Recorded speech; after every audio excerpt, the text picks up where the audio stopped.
Os nossos críticos, né, vêm e falam que nós somos... Vocês são um novo PSDB. Vocês estão aí para substituir o PSDB. Os nossos críticos bolsonaristas. Exato, os bolsonaristas dizem isso. Obviamente que em termos ideológicos é patético eles falarem isso. Mas vocês sabem o que eu acho que eles pensam da gente? Eu vou colocar o ponto aqui.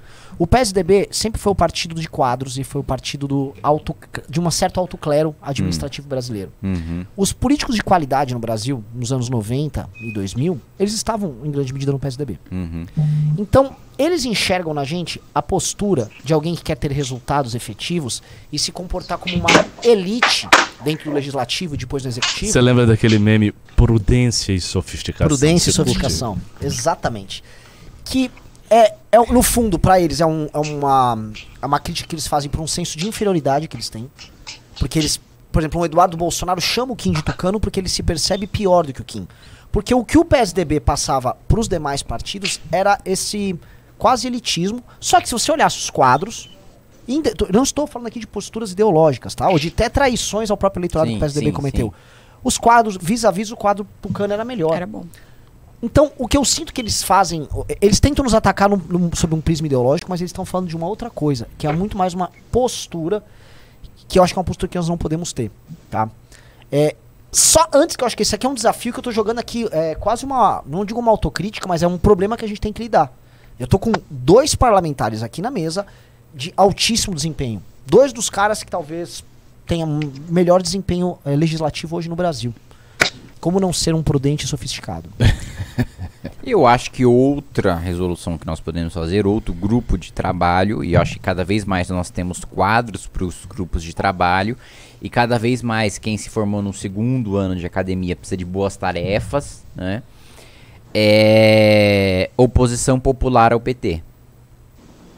Pensar em o que o PT propõe que nós podemos fazer oposição com um discurso popular. E até nas câmaras, né? E não só a nível federal, né? Mas a nível municipal. Eu quero até trazer um caso. Eu acho que a nível municipal é até mais fácil. Sim. Porque tem um buraco, tem a falta d'água, tem... Eu quero a nível federal. Acho que ninguém liga pra isso. O quê? O buraco. A população liga. Liga muito. Liga, cara. A maior parte dos vereadores se elege assim. Com asfalto. Porque é um problema diário. Em nível micro de cidade. Porque isso é um problema diário. Não. Mais do que isso, Renan Santos. A maior parte dos deputados se elege assim. Sim. Sim, eu entendi o teu ponto. E assim, as câmaras municipais, eu quero até trazer um exemplo que nós tivemos, que o MBL conseguiu barrar aqui na Câmara de São Paulo. Era um mês antes da pandemia, a gente nem sabia que ia ter a pandemia. E aí ia passar um projeto de lei que ia tirar os Ubers. Na verdade, ele ia deixar a mesma quantidade de táxi e Uber. Então, você lembra disso? Que a gente fez uma grande manifestação? Sim. E aí, era um grande projeto de um vereador que tem o lobby com táxi, que se temos 50 mil taxistas, teremos que ter só 50 mil motoristas de aplicativo. Naquela época, tínhamos 200 mil. Se aquele projeto passasse, 150 mil pessoas ficariam desempregadas. E tava passando, porque só tinha o cara do lobby do táxi, tava quietinho, a gente descobriu. O que a gente fez? Carro de som na porta, chamando nominalmente. Vereador, você vai demitir 150 mil pessoas e aquela pressão. Aquele projeto não passou e graças a Deus. Depois veio a pandemia, imagina. Aí, ainda assim, mais quase 80 mil pessoas viraram motoristas de aplicativo por conta da pandemia. Então, a gente estava falando ali de 200 mil pessoas na cidade de São Paulo que ficariam desempregados. Então, olha o poder que é acompanhar a Câmara e o poder da militância dentro da Câmara. Né? Porque às vezes a gente fica falando muito de pautas nacionais, Brasília, e o Banco Central, e pautas muito grandes, mas essas pautas municipais são extremamente importantes, e aí mostra a importância da nossa oposição ali localmente também, às vezes de pequenos projetos que têm um impacto na cidade muito grande. Né? Isso é uma coisa importante também, e fica uma provocação para todo mundo que está assistindo, para que acompanhe também as câmaras municipais. Né? Não só as pautas grandes nacionais, de Banco Central, mas também essas pautas regionais. E ela tem um impacto ali diário. Às vezes um buraco, cobrar, fazer um aniversário do buraco. Ó aqui, ó, o prefeito. Esse buraco leva um bolinho lá. Isso é maravilhoso. Aniversário do buraco. Eu tô já... Desculpa, eu vou fazer um aniversário. O tanto buraco do Kim aí, que o Kim se expôs aqui pra gente. Como assim? A Amanda também tava expondo. A gente tá falando assim de um horizonte de uma atuação política municipal. A gente tá falando agora de um horizonte nacional. Tá, eu acho que tem as duas coisas. Sim, eu tô falando que é mais simples a nível municipal, é mais simples a nível uma estadual. Introdução. Agora, nós precisamos pensar como pensar isso também a nível nacional, né? Porque... Pode falar, por favor, Pedro. Não, trazendo isso, assim, a gente até já citou aqui, o Gabriel Monteiro teve uma discussão da forma como ele executou, que é muito grande. Mas eu acho que ali tinha alguma coisa, tinha um potencial ali, porque ele viralizava a nível nacional, invadindo e fiscalizando o hospital. Ele fiscalizava da forma correta? Não, aí tem uns exageros que a gente pode entrar no mérito. Mas assim, ele saiu um pouco dessa polarização, tinha alguns vídeos ou outros, mas era muito, por exemplo, essa ida em hospital, que é uma pauta muito local, e esse vídeo rodava no Brasil. O cara tinha 1 milhão de visualizações falando desse tipo de fiscalização. Então eu sinto que tem sim uma demanda para isso. Não sei qual é a melhor forma de executar, mas o modelo já rodou com uma pessoa, pode rodar com outra fazendo melhor. E complementando da Amanda, bem no caso do Uber, agora tá São Paulo e Rio, a discussão da proibição do Uber mototáxi, né, que é muito popular.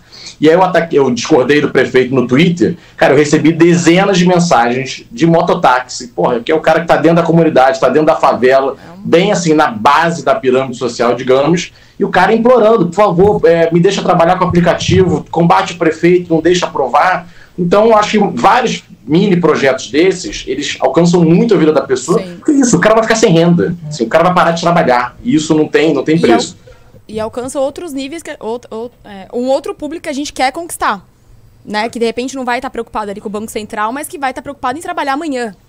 Né? E a gente vai estar atuando na vida dessa pessoa de uma maneira prática. Essa é uma forma, se a gente pode qualificar assim, de oposição de resultado, ou seja, oposição voltada a algo prático, concreto e imediato, sem uma grande dimensão ideológica, mas com potencial de crescimento e viralização, porque é algo que é tangível.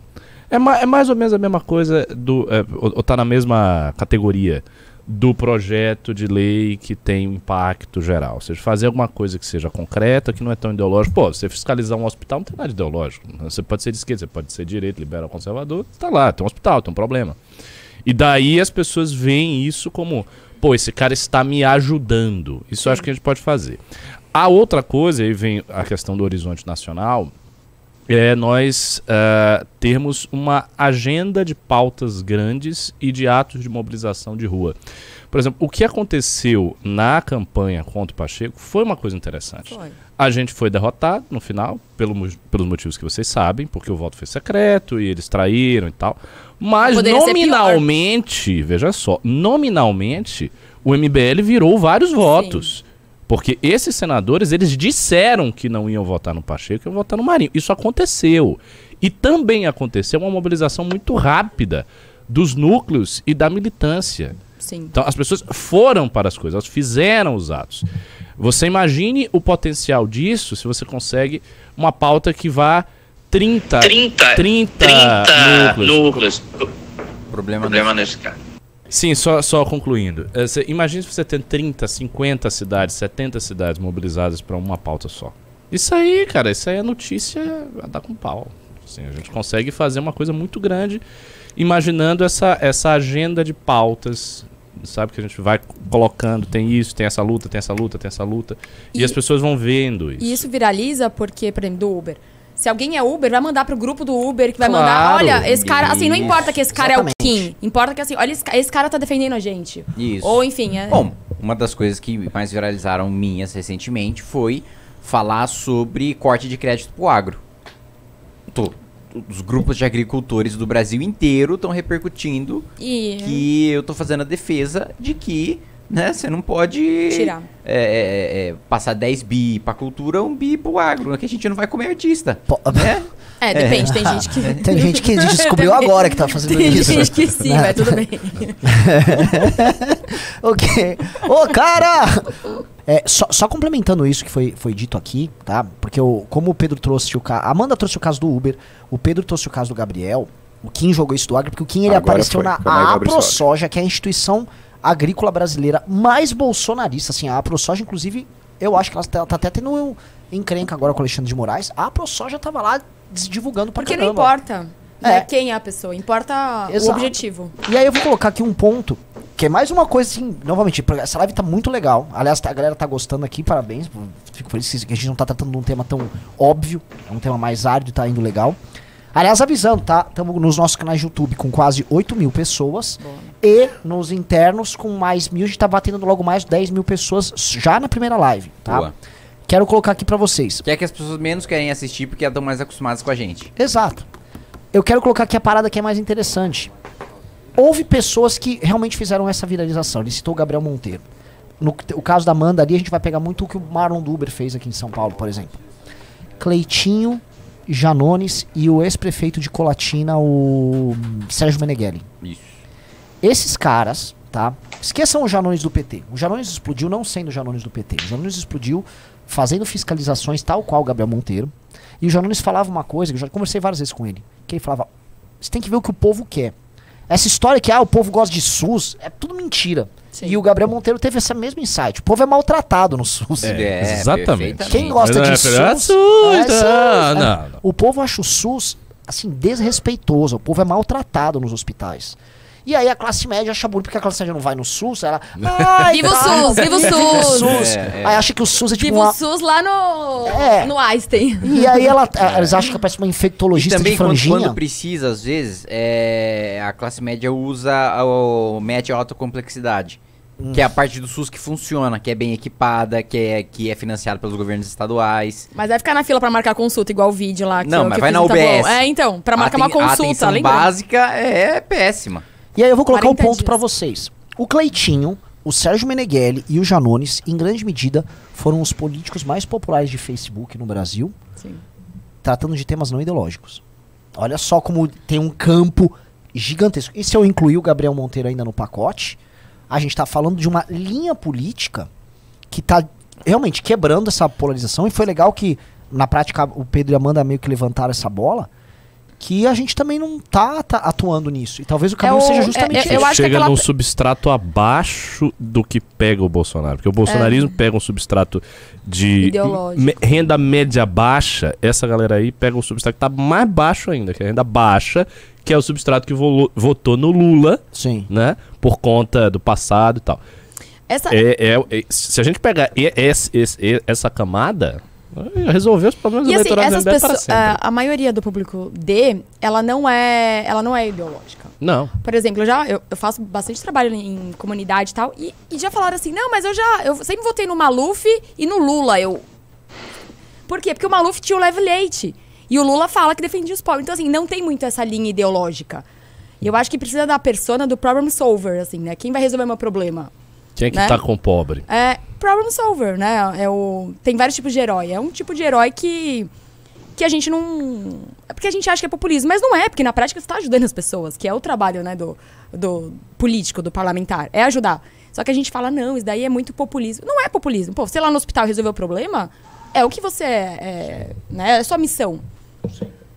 Esse corte que você acabou de assistir, você pode assistir na íntegra se você entrar pro Clube MBL, em que você vai ter informações de bastidores de Brasília, antecipados, antes da imprensa, informações sobre o Supremo Tribunal Federal, Congresso Nacional, Palácio do Planalto, acesso aos nossos lindos mini documentários e documentários e participação ativa nas decisões do Movimento Brasil Livre. Para você participar é só você entrar no link clube.mbl.org.br.